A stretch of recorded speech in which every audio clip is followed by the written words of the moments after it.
What? Divorce? I'm all for it. I fully support a divorce for the both of them. Abigail raised her hand eagerly. Huh? Her reaction drew a quizzical look on everyone's faces. Even Levi was baffled by her gesture. Abigail hastily waved her hands in denial when she saw the pairs of eyes staring at her. Oh, I was just joking. I would gladly become Levi's bride if Zoe would divorce him. She thought to herself. When night fell, Caitlin demoted Levi to the couch. Abigail will sleep in Zoe's room. So you're going to have to sleep on the couch. Why don't I take the couch instead, Aunt Caitlin? Abigail felt bad about it. How could we let you sleep on the couch? Caitlin turned and scorned at Levi. You should know that we are no longer living in the big house with those enormous rooms that we used to have. What's the problem with sleeping on the couch? Do you think we could rely on you to give us a better life? Zoe is our only hope now. Aunt Caitlin, actually.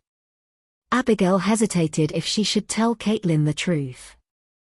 She knew it was well within Levi's means to get them a bigger house. I mean, just look at the car he was driving. It was a Maserati Executive GT that could be worth more than a house. Levi could have easily bought them a villa, or even two, Abigail reckoned. Actually what? What are you trying to say, Abigail? Caitlin stared at her, looking puzzled. Oh, actually it's nothing important. Abigail shrugged. Good night, Aunt Caitlin. The next morning. Despite being the national holidays, Zoe could hardly get a breather from her project. Even Aaron had to put down everything to give her a hand. Caitlin was out too. She had gone to the hospital since she was on duty that day. They left it to Levi to take Abigail around for a spin. Come on, Levi. Why don't we go for a spin? Abigail suggested, leaning close to Levi.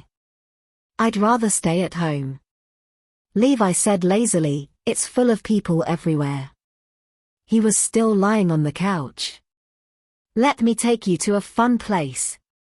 Come on, get up, Levi. Abigail came up with several suggestions to tempt Levi to get out of the house. But nothing worked. By the way, what present did you get for Zoe's birthday? Abigail asked curiously. You know her birthday is coming up in 2 days' time, right? Oh yes. It's time to prepare something for Zoe's birthday.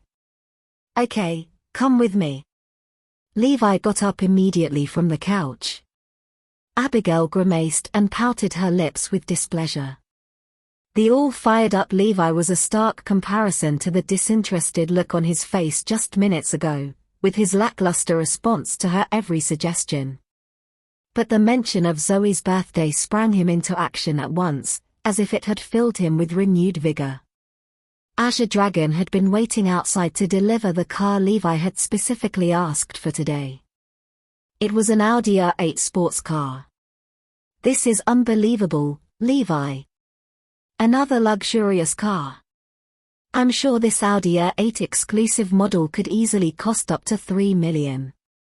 Abigail had an excellent knowledge about luxury cars since she had worked as a model for car exhibitions before. She had seen almost every kind of luxury car. Stop saying nonsense. Get in the car now. Levi stepped on the pedal and the car whizzed off like a rocket. Inside the car. Abigail's eyes never left Levi. Why do you keep staring at me? Abigail's gaze was making Levi uneasy. Why don't you get a divorce, Levi? Abigail suggested, that way, you won't have to put up with Zoe and her family again. Look at how they have treated you. So you want me to stay single for the rest of my life? Levi quipped. That's not what I mean. You could marry me after you've divorced Zoe. Can't you see that I'm as pretty as her, not to mention I'm so much younger too? Why don't you consider me instead? Abigail pressed herself closer to Levi, which gave him the goosebumps. This girl is bold and even aggressive. Why don't you give me a chance, Levi? I got the looks and the body, and I am really gentle and loving. Not to mention you know how I idolize you. Abigail bared her long and slender legs as she inched closer to Levi.